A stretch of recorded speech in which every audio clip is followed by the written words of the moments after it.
আজ দিনটা ছিল 13ই জুন, শনিবার। তো অফিস ছুটি, কি করা যাবে, আমরা চললাম পার্থ হিন্দু মন্দিরে, যেটা পার্থের থেকে কিছুটা দূরে ক্যানিংওয়েল বলে একটা জায়গা আছে যেখানে অবস্থিত। এবং ওয়েস্টার্ন অস্ট্রেলিয়াতে একটাই হিন্দু টেম্পল আছে, এইটা পার্থ হিন্দু টেম্পল।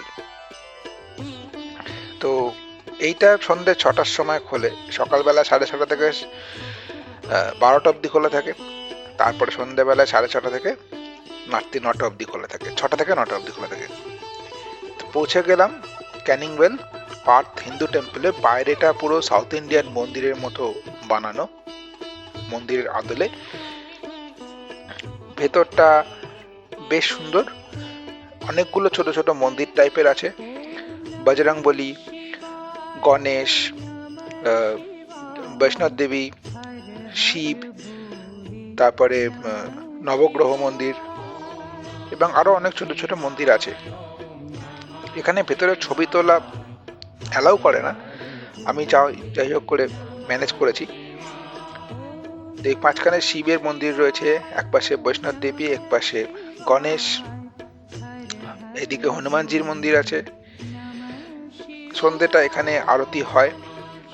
বাইরে একটা শিবলিঙ্গ আছে যেখানে গিয়ে জল দিতে পারে, এবং মন্দিরে প্রদীপ জ্বালিয়ে, প্রদীপ দেখিয়ে প্রদীপটা বাইরে রাখতে হবে, প্রদীপ ভেতরে রাখতে দেয় না, ফর ফায়ার সেফটি পারপাস। খুব সুন্দর। সন্ধ্যেবেলা অনেকে আসে, এখানে বসে ঠাকুরের নাম করে, প্রসাদ নেয়, প্রসাদ দেয়। এখানে কিছু শন পাপড়ি জাতীয় ড্রাই খাবার, ড্রাই প্রসাদ দেয়, ফল টল দেয়। একটা সন্ধ্যাবেলা এখানে বা সকাল থেকে ভালোই টাইম কাটানোর জায়গা। সন্ধ্যাটা খুব সুন্দর কাটলো। বাইরে সুন্দর ওয়েল ডেকোরেটেড, পার্কিং এর প্রচুর জায়গা আছে, নিজের গাড়ি নিয়ে আসলেও কোনো অসুবিধা হবে না। আলাদা ক্যান্টিন আছে যেখান থেকে প্রসাদ নেওয়া যায়, জুতো রাখার জায়গা আছে।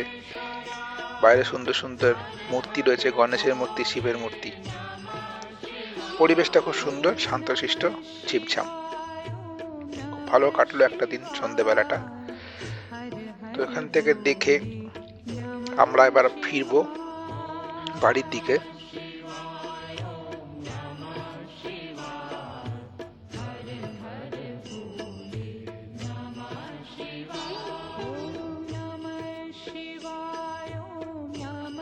তো মন্দির দর্শন হয়ে গেল, এবার আমরা যাব বাড়ির দিকে। এখান থেকে যাব বাই কার ক্যানিংটন স্টেশনে। ক্যানিংটন স্টেশন থেকে আমরা ট্রেন ধরে যাব পার্থ সিবিডি। এটা হচ্ছে পার্থের ট্রেন, খুব ছোট, কলকাতার মেট্রোর মতো সুন্দর, ছোট, পরিষ্কার, ছিমছাম অ্যান্ড ওয়েল ডেকোরেটেড।